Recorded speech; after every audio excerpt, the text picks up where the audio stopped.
Bismillahirrahmanirrahim. Assalamu alaykum, hurmatli televizor ko'ruvchilar. Bu haftalik istiqlol xabardari programmamizni ko'rishinglarni qizg'in qarshi olamiz. Men Abdullah Yalqin. Hurmatli televizor ko'ruvchilar, oldin bilan biz diqqatingizga bu hafta huzuriga sunmoqchi bo'lgan xabarlarimizning asosiy mazmunini tunishtiramiz. Diqqatingizda Xitoy tajovuzchilari Sharq Turkiston qo'ygan sekirtarini almashtirganligi haqidagi xabarimiz diqqatingizda bo'ldi. Ma'lumki Xitoy Jiang Chunshanni, bu diktator Jiang Chunshanni almashtirib, uning o'rniga Texinbek diktator bo'lish ehtimolligi yuqori bo'lgan Qin Chuangu ismli Xitoyni olib keldi. Shunday qilib yana Turk dunyosi an'anaviy tantarbiya bayramida Uyg'ur madaniyati ko'rgazma qilindi mavzuli xabarimiz bo'ldi. 26-dan 28 avgustgacha Istanbulda o'tkazilgan cho'ng tipdagi bir faoliyat. Shunday qilib yana Xitoydagi G20 boshliqlar yig'ini ochilish oldida norozilik sadolari kuchaydi mavzuli xabarimiz bo'ldi. Bu va bundan boshqa xabarlarimiz diqqatingizda bo'ldi. Diqqatinglar ekranimiz bo'lsin.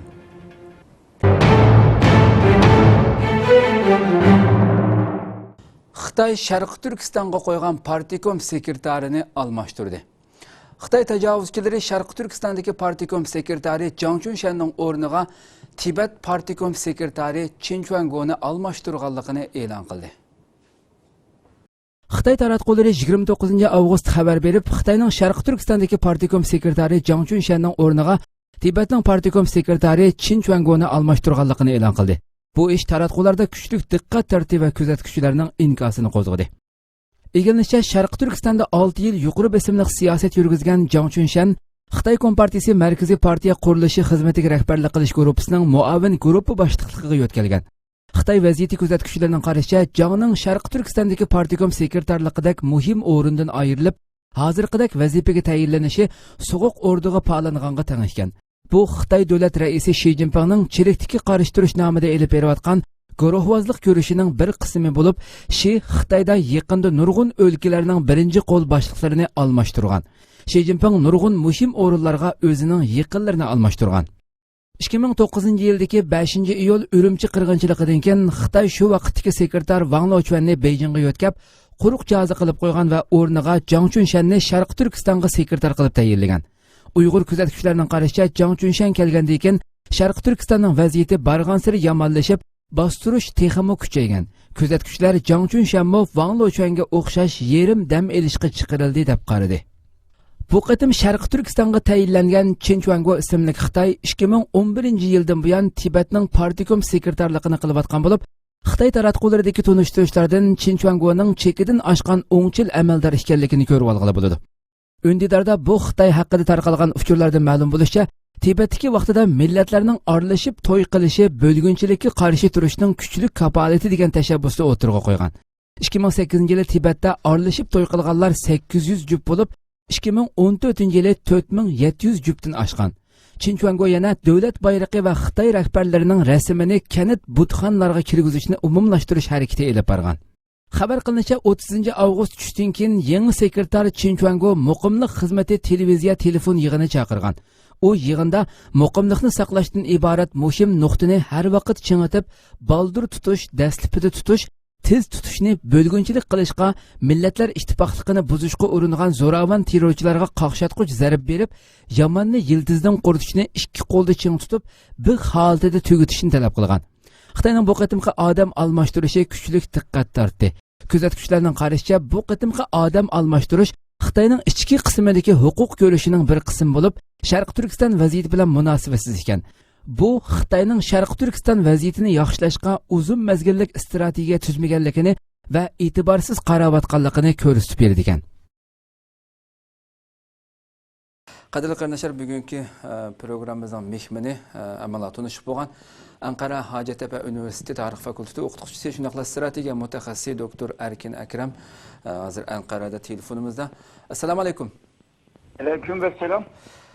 Hurmatli doktor Erkin Akram, oldi bilan ziyoratimizni qabul qilganingiz uchun ko'p rahmat aytamiz. Men rahmat aytaman. Bugungi kunda tuyuqsiz holat bilan bu Tibetdagi Xitoy sekretarininki bizning Sharq Turkistonga keltirilishi, bu Qin Chuangu degan Xitoyninki. Buningki arxiv ko'rinishi qarasak, mo'nayati Tibetda jiddiy shaklda zulm elib bo'lgan bir Xitoy hamda buningki Sharq Turkistonga keltirilishi, almashtirilishi sabab nima? Buni qana qaraysiz?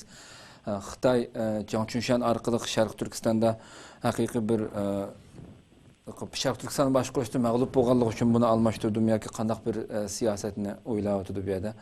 Shuningdek fikringizni baqsaq. Aslında bu Can Çunşen'inki aldırıp taşvitişi 2 yıl evvelle bu gap batı. Çünkü bu Can Zamin'inki koşundaki, tarmaktaki adamlar bunlar. Xo'sh. Ve Xi Jinping bile jirah bo'lgan bir koşun bunlar. Buların adamların nurgununu türmege taşılgan oldu. Xo'sh. Şununla bu birden şu Xi Jinping'e yakın bulmagan adamlarını tazlavadı, dememiz körüvatımız onu. Şu Can Çunşen'man bu da hudu merkezge apırıp bir idareninki partinin terakkiyeti için orlaştırılan bir teşkilat, bir organ. Xo'sh. O organınki asası hukuku yok, nam var. Başınınki malın kılıp taşlap koyulan kargancakta onu mındaylıkı hukukluk bir yerden jiraklaştırıp etkenini körümüz. Yani demek bu hem de taşınıp gidiyordu, hem de jiraklaşıyordu degen yapamdı bir siyasi merkezden. Xo'sh. Bu sebebi bu. Yani bir sebep olsa Şarkı Türkistan'da yaxşı başkuramadı.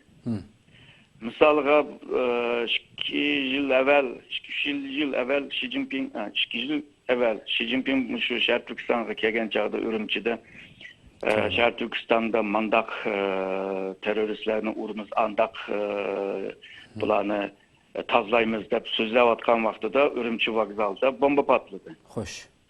Yani bu huda Xi Jinping'inki o mağrur o devatkan gipige karta bir cevap oldu. Bu cevap ne hem de Xi Jinping başkıcı alıdı hem de. Sen bir yerden ki reisi turup o Can Çunşen neymiş ki bunçilik tedbirini alamadın.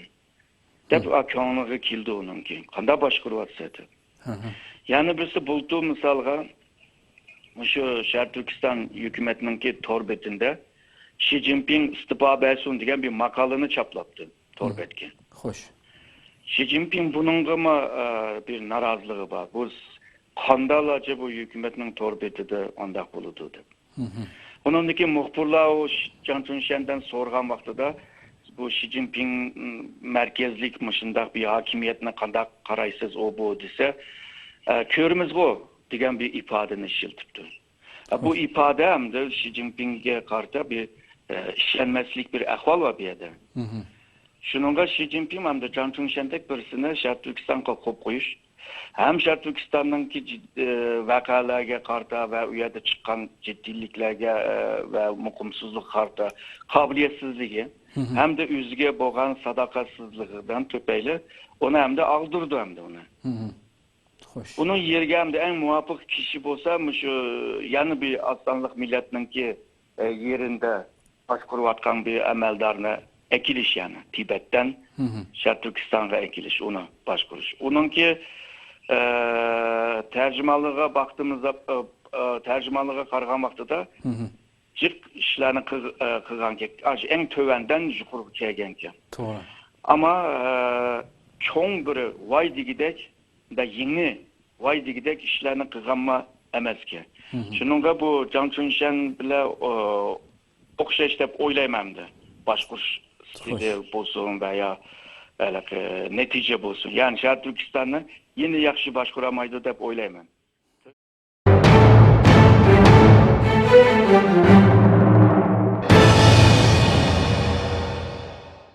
Türk dünyası an'anaviy tantarbiya madaniyat bayramida Uyg'ur madaniyati ko'rgazma qilindi. 26 avgustdan 28 avgustgacha Turkiyaning eng cho'ng shahri bo'lgan Istanbulda an'anaviy tantarbiya madaniyat bayrami o'tkazildi. Faoliyat jarayonida Sharq Turkiston chediri qurilib, Uyg'ur madaniyati ko'rgazmasi ochildi. 26 avgust juma kundan 28 avgust yakshanba kunigacha Turkiyaning eng cho'ng shahri bo'lgan Istanbulning Kichikchakmaja rayonidagi Bazirgan bog'cha maydonida an'anaviy tantarbiya madaniyat bayrami o'tkazildi. Faoliyat jarayonida Sharq Turkiston chediri qurilib, Uyg'ur madaniyati ko'rgazmasi ochildi. Bu faaliyet Dünya Etnik Tantarbiya Federatsiyasining uyushtirishi, Türkiye Yoshlik va Tantarbiya Ministerligining qo'llashi shundaqla Anatoliya agentligining hamkorligi bilan elib berildi. Bu faaliyet har qaysi Türkiye millatga vakolatan 40 dan ortiq maxsus chidillar qurilgan bo'lib, Qozoq turklari vaqfi, Bulgariya turklari vaqfi, Dünya turklari va qarindosh millatlar jamiyati, shundaqla Qirg'iz turklari jamiyati qatorliq ko'plagan ommaviy tashkilotlar bilan birlikda Yevro Osiyo Turk Jamiyatlari Federatsiyasi bilan Sharq Turkiston ma'rif va hamkorlik jamiyati hamkorlashib, quyuq Sharq Turkiston tusini olgan Sharq Turkiston chidiri qurib, Uyg'ur madaniyati, urf-odatlari, qo'l hunarvanchiligi aks ettirilgan ko'rgazma ochdi. Chidirlarning oldidagi qator tizilgan mo'mi xodalarga har qaysi turkiy qavmlarning bayroqlari takshi esilgan bo'lib, Sharq Turkiston bayrog'i bu bayroqlarning qatoridan o'rin oldi.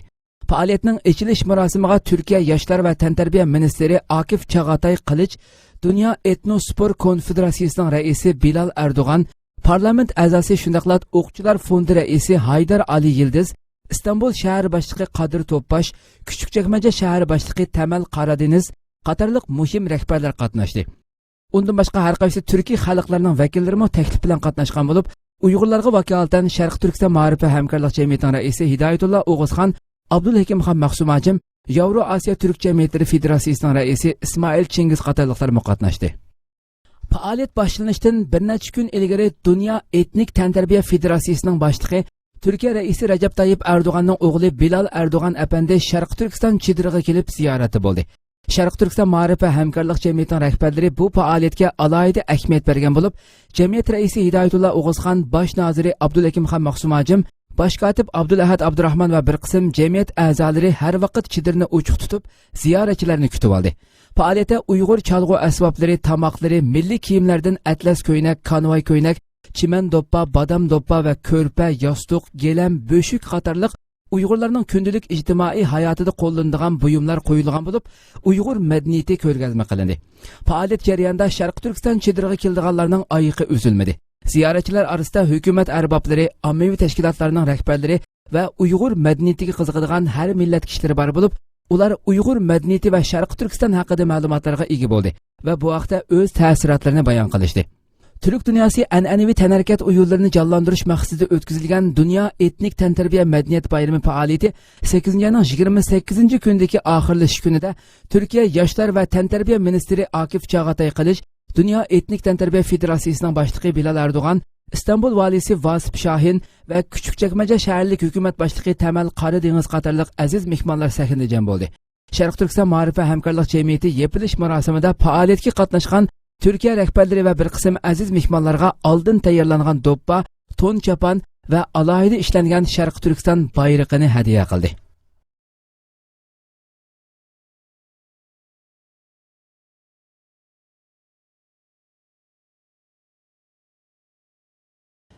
Bilal Erdo'g'anning tashakkur ziyofatiga Uyg'urlar qatnashdi. Dünya Etnik Tantarbiya Federatsiyasining boshlig'i Bilal Erdo'g'an Türk dünyası an'anaviy tantarbiya madaniyat bayramini o'tkazishga hassa qo'shgan tashkilot, jamiyat vakillariga rahmat aytish yuzasidan tamoq ziyofati berdi. Dünya Etnik Tantarbiya Federatsiyasining boshlig'i Bilal Erdo'g'an Türk dünyası an'anaviy tantarbiya madaniyat bayramini o'tkazishga hassa qo'shgan tashkilot, jamiyat vakillariga rahmat aytish yuzasidan tamoq ziyofati berdi. Faoliyatga Türk dünyası va har qaysi jamiyatlarning raislari, vakillari qatnashgan bo'lib, Yevro Osiyo Turk Jamiyatlari Federatsiyasining raisi Ismoil Chingiz bilan Sharq Turkiston ma'rif va hamkorlik jamiyatiga vakolatan jamiyat idora hay'atidan Musajon qatorliqlarmi bu faoliyatga taklif bilan qatnashdi. Bu uchrashuvda har qaysi jamiyat vakillari o'zlarini tunishtirib o'tgan bo'lib, Sharq Turkiston ma'rif va hamkorlik jamiyati vakili Musajon Armo o'zini tunishtirib so'z qildi va Bilal Erdo'g'an shundaqla boshqa jamiyat vakillari bilan birlikda tamoq ziyofatida birga bo'lish bilan birga o'pcha va ayrim xotir suratga tushdi.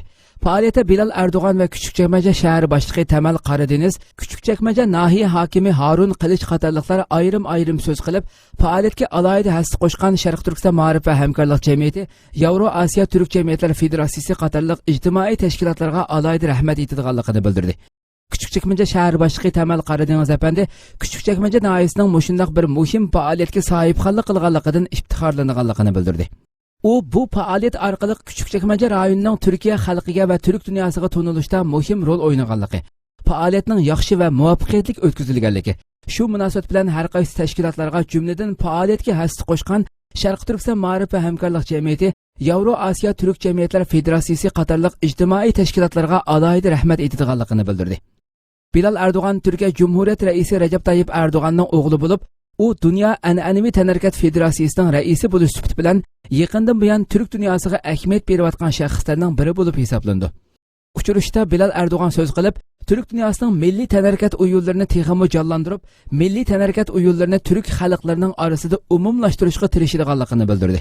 O yana farzandlarga har xil boshqa madaniyatdagi film va oyunlarını ko'rsatishning o'rniga Türk dünyasının milli qahramonlarini, tarixda o'tgan botur ota-bobolarning faoliyatlarini tunishtirish orqali ularni to'g'ri va sap bo'lgan bir xil tushuncha ham ideya bilan tarbiyalashga ahamiyat berish kerakligini o'ttirg'a qo'ydi. Bilal Erdo'g'an so'zida yana O'rta Osiyoni o'z ichiga olgan rayonlardagi barliq turkiy xalqlarning milliy tənərkət oyunlarini texamı taraqqiy qildirish zarurligi.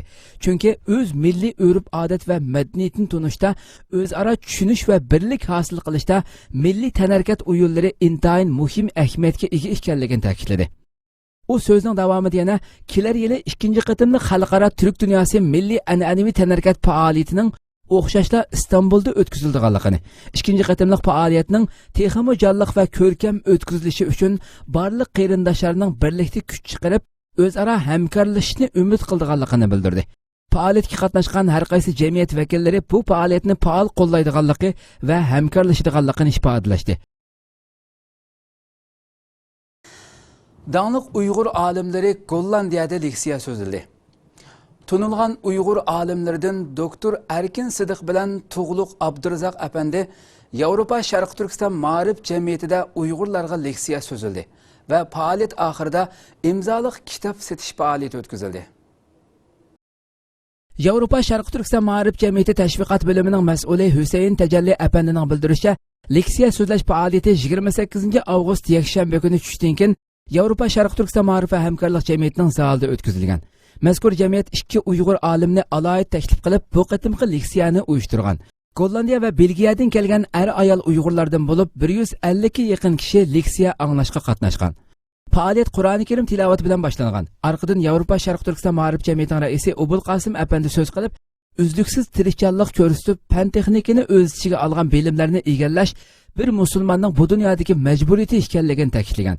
Aldı bilan Amerika Avasiya va Olam qatnashi idorasi, ya'ni NASA'ning tadqiqotchisi Doktor Erkin Sidiq Efendim Olam va biz temasidagi leksiyani sorun ahliga taqdim qilgan. Leksiya intayin qizg'in kayfiyatda davomlashgan bo'lib, Erkin Sidiq Efendim o'zining NASA'da ishlash jarayonidagi astrofizika tadqiqotlarini bayon qilib o'tgan va anglovchilarning nurg'un savollariga qanoatlik javob bergan. Arada olimlar jamoat bilan birlikda tamoq yeb asr namozi o'qigan. Arqadan magistr tadqiqotchi Tuğluq Abdurazaq Efendi zo'r ma'lumotlar temasida leksiya so'zlagan. Tuğluq Efendi leksiyasida bugungi uchur davrining alohidaligi va bugungi davrning iqtidorli insonlarga bo'lgan taqozosi to'g'risida to'xtalib, faoliyatga qatnashgan Uyg'ur yoshlarga muhim uchurlarni bergan. Leksiyadan keyin olimlar bilan leksiya anglovchilar orasida savol-javob va fikr almashtirish elib berilgan. Bu kech soat 10 gacha davom qilgan. Arqadan imzoliq kitob setish faoliyati o'tkazilgan. Erkin Sidiq Efendim kishilik taraqqiyot haqida ko'ngildan suv ichar nomli kitoblarga o'z imzosini qo'yib bergan. Doktor Abdulaziz Rahmatullohning Fatvolar to'plami nomli kitobimi jamoatchilikka tarqatilgan. Oxirida ko'pchilik birlikda xotir suratga tushib, yana bir qatimliq leksiyada ko'rish amonati bilan xo'shlashgan. Yevropa Sharq Turkiston Ma'rif jamiyati qarorlik holda har xil soha va temalar bo'yicha nufuzli shaxslarni taklif qilib, ilmiy konferenslarni o'rinlashtirib kelgan bo'lib, bu qatimliq leksiya bu xil faoliyatlar ichidagi ko'lami eng cho'ng bo'lgan bir qatimliq ekan. Turkiyada chaqirilgan islom dunyosi yig'inida Uyg'urlarmi dokulat berdi.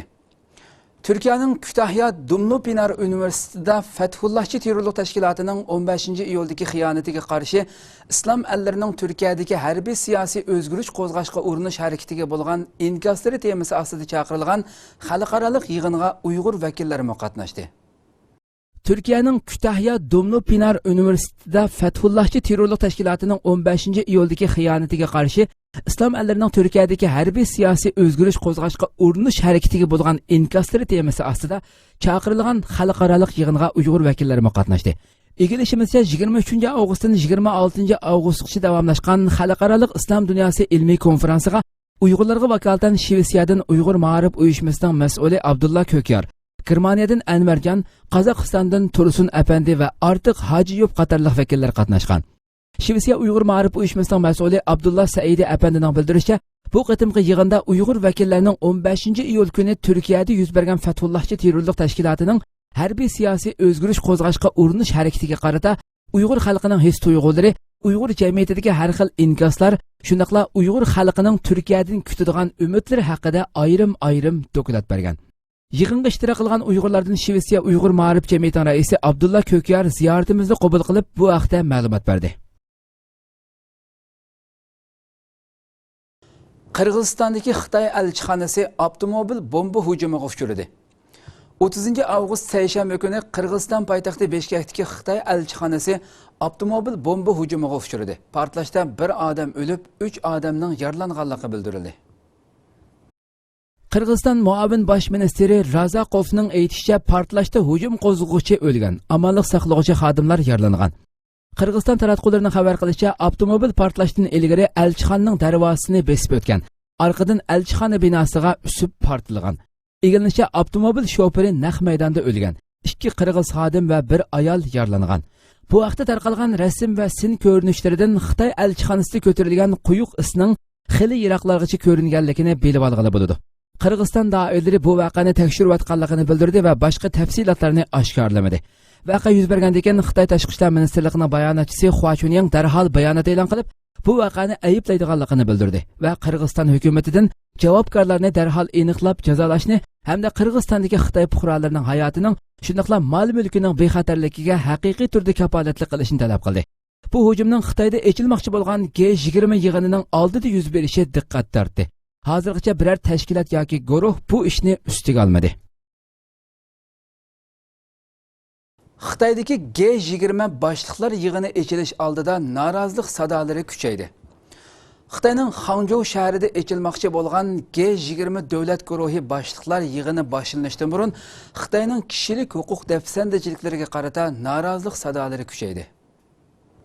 Amerika prezidenti Barack Obama G20 davlat boshliqlari yig'ini qatnashish uchun Xitoyga berish oldi turayotgan bir paytda Amerika Uyg'ur kishilik huquq programmasi bir bayonot e'lon qilib, Obamaning cho'qim Amerika hukumatining Uyg'urlarning kishilik huquq vaziyatidagi andishalarini tilga olishi kerakligini bildirdi.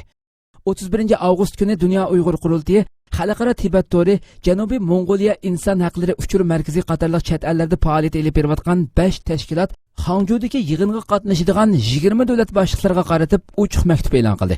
Maktub Xitoyning 20 davlat boshliqlari yig'ini harfisida inson haqlarini dafsanda qiladigan bir turkum bexatarlik tadbirlari olganligi, chet ellardagi ommaviy tashkilot faoliyatchilariga yo'lsiz cheklamlar qo'yganligi paket va misollar bilan o'tirg'a qo'yilgan. Tashkilotlar ochiq maktubning oxirida turmadagi kishilik huquq faoliyatchilarining qo'yib berilishi, Hangzhou aholilarining hayotining normalga qaytarilishi qatorliq talablarni o'tirg'a qo'yib, 20 davlat boshliqlarini bu jihatda Xi Jinping va yerlik amaldorlar bilan so'zlashishga da'vat qilgan. Shuning bilan birga Kanadadagi ba'zi kishilik huquq va o'qitish tashkilotlar Kanada bosh ministri Justin Trudeauning Xitoy ziyorati harfisida axborot yig'ini chaqirib, Justin Trudeau'ni Xitoy turmusidagi Kanada fuqarosi Husanjon Jelil bilan Kevin Gardni qaytarib kelishga chaqirgan.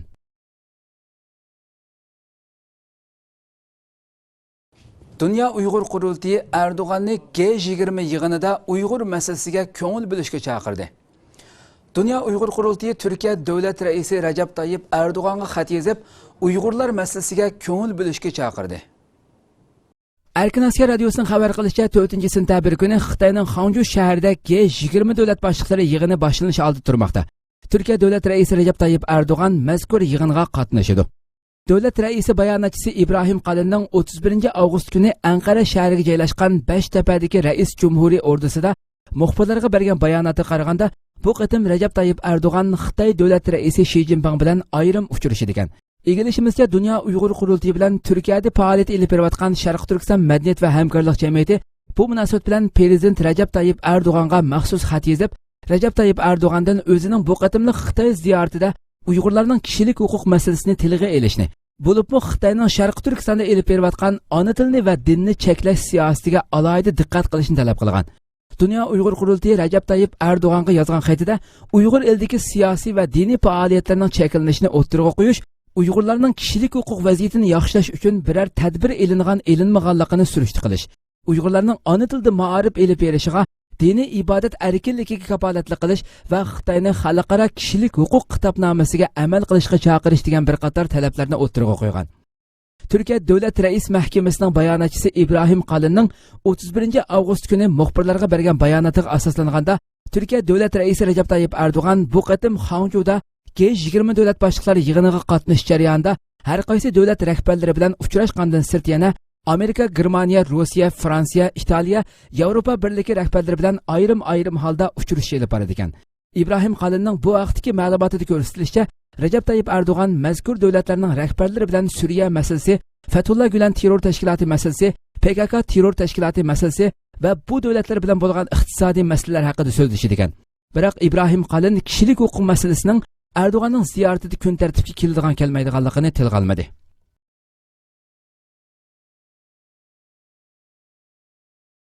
Mustabid salimligi bilan tanilgan O'zbekiston prezidenti Islom Karimovning o'lganligi haqidagi xabarlar aniqlandi.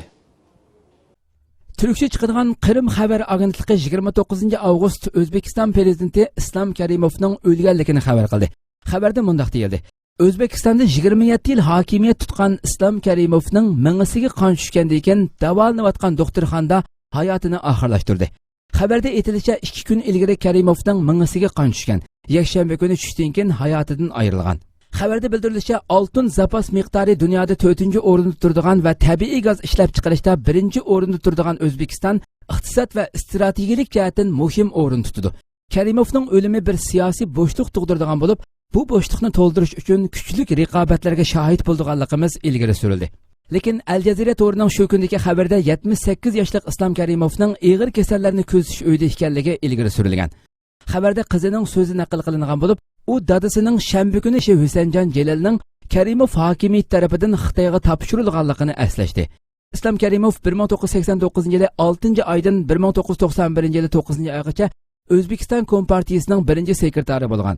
1990-yili 3-oydan 91-yilgacha O'zbekiston Sovet Sotsialistik Jumhuriyatining raisi bo'lgan. 1991-yili 9-oydan boshlab O'zbekistonning prezidentlik taxtida o'tirib kelgan. Biz bu vaqtda Turkiya Hacettepe Üniversitesi Tarix Fakültesi o'qituvchisi shundaqla strategiya mutaxassisi doktor Erkin Akram bilan maxsus suhbat elib bordik. O'zbekistonga keladi qo'shni davlat. O'zbekistonniki bu Islom Karimov, islom degan gapni tilga olg'imiz kelmaydi albatta. Buningki O'zbekiston xalqiga sog'an nurg'un yillardan buyon selayotgan zulmi. Buningki hamda har xil xabarlar bor, sizga ma'lum o'ldi degan xabarlar va ya mingisiga qon tushib hozir jiddiy shaklda o'zini bilmagan shaklda yetibdi degan shaklda xabarlar bor. Hamda herhalde balkim ya o'lganda yoki qutulolmasligi mumkin hamda. Shuning uchun bu shu Islom Karimovning keyingi mayli o'lgan bo'lsin yoki o'lish oldida bo'lsin hamda O'zbekiston siyosati qanday o'zgarish bo'ldi, qanday rayonda qanday ta'sir va buningki mushaqdagi fikringizni deb baxsam oxirida. O'rta Osiyodagi davlatlar orasida bunday bir ahvol var. Yani bütün reisler hemsi Sovyetler vaqtida qolgan reisler. Xo'sh. Ular Sovyetler vaqtida o'z oldiga bir kuchi vardı. Mustaqil bo'lgandan keyin yana davlatni boshqarib ilib beryapti. Shunga bular bir mutlak güç, yani naydi gücü var. O devletlerini tutup git bardı. Mesela Kırgızistan ondak almıştırdı. Şununla reisini almıştırgandan keyin şikitim isyan çıktı. Kırgızistan'da. Şunga bundak elege mutlak reislerinin başkuruvatkan devletlerde reis üzep kalsa o bisilip kalkan vakalar veya nesler patlaydigan ahvol oldu. Xo'sh. Yani Kırgızistan'da bo'lgandek. O'zbekistonning reisi Kerimovninki ülüşü bile eğer de o'zining varisini tanlayalıgan bo'lsa, tüzümni quralagan bo'lsa, o'lsima o varisi ve tüzüm bile birlikte O'zbekistonga bir cho'ng ziyon kelmay devam qilalaydi. Türkiye Kurt Qoralliq Tashkiloti bilan kelishim tuzganligini rad qildi. Türkiye dairleri Türkiye Suriye'deki Kurt Qorallık Teşkilatı bilen kelişim tüzdü degan xabarlarga raddiya berdi ve Türkiye'nin Kurtlar bilen ziddiyeti yo'qligini, fakat terörlük teşkilatı PKK bilan meselesi bar ekanligini bildirdi. Türkiye armiyasının Suriye'nin şimaldaki harbiy hareketi davamlaşayotgan bir paytda Türkiye dairleri Türkiye Suriye'deki Kurt Qorallık Teşkilatı bilen kelişim tüzdü degan xabarlarga raddiya berdi ve Türkiye'nin Kurtlar bilen ziddiyeti yo'qligini, fakat terörlük teşkilatı PKK bilan meselesi bar ekanligini bildirdi. Türkiye'nin Avrupa İttifakı İşleri Ministri Ömer Çelik Türkiye bilen Kurt Qorallık Teşkilatı YPG PYD arasında uruş to'xtatish kelishimi tuzildi degan qarashlarga keskin raddiya berdi. 30 avgust seshanba kuni Reuters agentligi Amerika armiyasining bir yuqori darajalik amaldorining so'zini naql keltirib, Türkiye armiyasi bilan Suriyadagi Kurt Qorallık Teşkilatı bo'lgan Xalqni qo'g'dash armiyasi YPG arasida urush to'xtatish masalasida o'rtaq tunish hosil qilinganligini xabar qilgan edi. Bu vaqtdagi xabarlarda Amerika Mudofaa ministri Ashton Carterning Türkiye bilan Kurt Qorallık kuchlari cho'qim zihnini markazlashtirib, İslam davlatiga zarb berishi kerak. Bu Amerika bilan Türkiye ve Kurt Qorallık Teşkilatlari orasidagi hamkorlikning asosiy degan so'zlarimo tilga ilingan. Türkiye hükümeti bu teşkilatni Türkiye'de bir qator terörlük hücumu elib bargan Qorallık Teşkilat PKK'nın Suriye'deki tarmıqı deb qarab, terörlük teşkilatı deb atab kelgan edi. Bu sebeplik yuqorqi xabar tez suratda taratqularda ko'chirib tarqatildi. Türkiye'nin Avrupa İttifakı İşleri Ministri Ömer Çelik çarşamba günü bu vaqtdagi xabarlarga raddiya berdi. U Türkiye'nin egilik huquqliq qonun bilan idora qilinadigan bir davlat ekanligini, bu terörlük teşkilatı bilan teng o'ringa qo'yilib, bu ikkisi orasida bir kelishim bor deyishning raddiya berishga arzimaydiganligini bildirdi. U yana Suriye Bashar Asad hokimiyatining bu terörlük teşkilatının Suriye'nin şimaliga joylashishiga bilib turib yo'l qo'yganligini ayıpladı. Türkiye 24 avgust Suriye'nin şimalida Firat qalqini nomida harbiy harakat boshladi. Bundan burun Kurt Qorallık Teşkilatı PYD Firat daryosining g'arbidagi muhim shahar Minbijni İslam davlatining qo'ldan tortib olgan. Türkiye dairleri bu hujumning nishonining Daesh ve PYD'ga qartilganligini bildirdi. Hamda Türkiye'nin qizil siziqining Kurt Qorallık kuchlarining Firat daryosining sharqiga chekinishi ekanligini ta'kidlab keldi. Türkiye davlat raisining bayonotchisi İbrahim Qalin 31 avgustdagi axborot e'lon qilish yig'inida Türkiye bilan PYD arasida kelishim bor degan qarashlarga raddiya berdi. U Suriyadagi harbiy harakat haqida to'xtalib, Türkiye'nin Iroqdagi, Suriyadagi yoki dunyoning har qanday bir yeridagi Kurtlar bilan biror masalasining yo'qligini, bu harakatning Kurtlarga qaratilmaganligini, Türkiye'nin faqatla terörlük teşkilatı PKK bilan masalasi borligini ta'kidladi. Tahlil qilinishicha, Kurt Qorallık Teşkilatları Firat daryosining g'arbida ta'sir doirasini kuchaytirib, Suriye'nin şimalda Kurt koridori shakllantirsa, Türkiye'nin chegara bexatarligiga ig'ir tahdid elib kelgan. Türkiye armiyasi Suriye'nin şimalda harbiy harakat boshlagandan buyon Jarablus ve onun atrofidagi rayonlarda 30dan ortiq yezini kontrolligiga olgan. Yerlik aholilar bu rayonlarga qaytib kelishga boshlagan. Hürmetli televizyon görüşler, şunda qilib bu haftalık istiqlal xabarları programımız mush yerda oxirlashdi. Kelar qatimqi programmamizda ko'rishguncha sizlarni Janobi Alloh topshiramiz. Shunda qilib program oxirida ekran orqasidagi barliq xizmatdoshlarimga ko'pdan ko'p rahmat aytaman. Assalomu alaykum va rahmatullohi taala va barakatuh.